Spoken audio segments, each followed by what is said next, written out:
Hello and welcome to another episode of Bullshift Car Reviews. In this episode, I drift a BT-50 around a skid pan. I recently completed an advanced driving course where I was given the opportunity to slide a Mazda BT-50 on the Mount Cotton skid pan. Now I know what you're thinking. Wait a minute, BT-50s are made for off-roading, not drifting. Well yes, they are a four-wheel drive, so they're designed to be taken off-road. Just look at it go, climbing those rocks like a screaming 3-year-old climbs its mother's leg in the toy aisle of Kmart. However, being a big vehicle with a long wheelbase, the Mazda BT-50 was apparently an easy car to keep sideways, so I just had to ask if I could give it a go.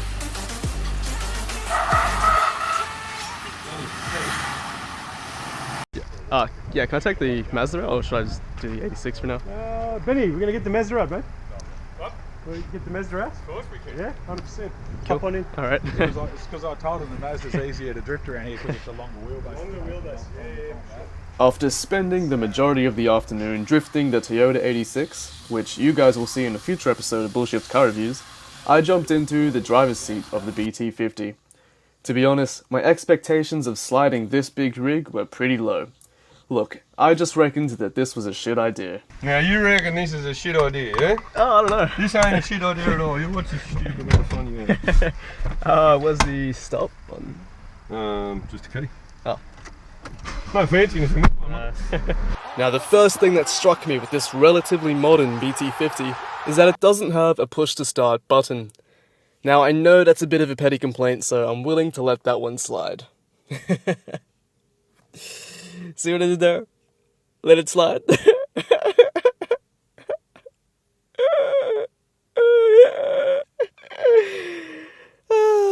Speaking of sliding, this BT-50 was surprisingly very easy to keep sideways. Now remember, I am on a wet water and diesel mix skid pan, so that may have helped with my impressive drift skills, but still, I was genuinely impressed with the slideability. I don't even know that if that's a word. Of the Mazda BT-50. Once we flicked it into rear-wheel drive mode, this ute just wanted to stay sideways. Oh my god, I feel so different. Yeah, fucking drift bus. Wow. You wouldn't think a four-wheel drive ute would do this. No. I have more fun in this thing than I have. Yeah, it's got more grip, hey? Yeah. More grunt too. Yeah. Got way more power than the 86. That's it. Let's keep it going. Keep it going. Look where you want to be. Look where you want to end up. Perfect. Yeah, that's good. The 3.2 litre turbo diesel 5-cylinder motor is torquey as fuck, homie. With a maximum of 470 Newton meters of torque at around 2000 RPM, it's perfect for carrying around big, heavy loads of, well, stuff that you carry around in utes. If Pablo Escobar was still alive today, surely he'd be hauling his cocaine around the back streets of Colombia in a Mazda BT-50. It's an open diff too, you wouldn't believe that. Oh, really? Yeah. You notice it when you straighten up, you'll notice the diff pop left and right. Get the back end light. Get the back end to turn. And this is where the single legger fucks and ruins it. The BT-50 is the second Mazda I've reviewed in this channel that shares a little bit of heritage with Ford. The first being the Mazda 6 MPS, which you can check out in this video here. Now the first gen Ford Ranger is a rebadged first gen Mazda BT-50. Now the current Ford Ranger is absolutely class leading. So does the Mazda BT-50 live up to its name? Well, I don't know. I haven't driven the new Ford Ranger yet. So if you have a new Ford Ranger and you'd let me review it, contact me at bullshiftcars@gmail.com.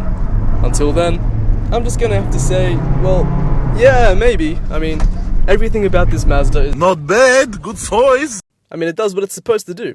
I guess it just needs a little bit of a modern update to really compete with the rest of the market. Fuck, he can't steer. Nice. You've got that transition worked out nicely. That's good, man. And that's it. You do this way better than I do. Oh yeah? Yeah. Fucking now you've got this good without losing your license. I got no fucking idea. Do you get Archfield much? I do. I just started drifting at Archfield. Yeah, cool. Oh, good fun. Do you like this one better than the 86? No. Yeah. I think it drifts a lot better, but the 86 is fun. Yeah. It's a lot easier because this one just grips up. Yeah, that's right. Hold it, hold it, hold it, hold it, hold it. Yes! Ah, fucking hell. Look at that go, look at that slide, look at that slide, look at that slide. Yeah, boy. Alright, so the BT-50 is an amazing car to drift. It's got really good lock. It's like it was built for this. The cabin is nice and spacious, perfectly sized to accommodate a large donkey. Scott Morrison. The only ergonomic complaint that I have is the lack of sidestep for midgets like me. But I guess this car was built for big tough blokes, not tiny little child-sized men. So I understand that I'm not really the target audience for this car, and I take that into consideration when giving this car a grading. Yeah, this is very fun. Yeah, it's an awesome car. And you wouldn't have thought that you wouldn't have thought that you'd be doing that in this car. Mate, nicely done. Thank you. This BT-50 is a thrifty nifty for all your lifties. Itty Bitty Dilly gives this shifty Mitzi, it's not really a Mitzi, a minty 50 out of 50, an A-. Ladies and gentlemen, if you enjoyed this episode, comment, like, subscribe, and follow Bullshift Car Reviews on Instagram and Facebook. If you've got a cool car you'd like me to review, contact me at bullshiftcars@gmail.com.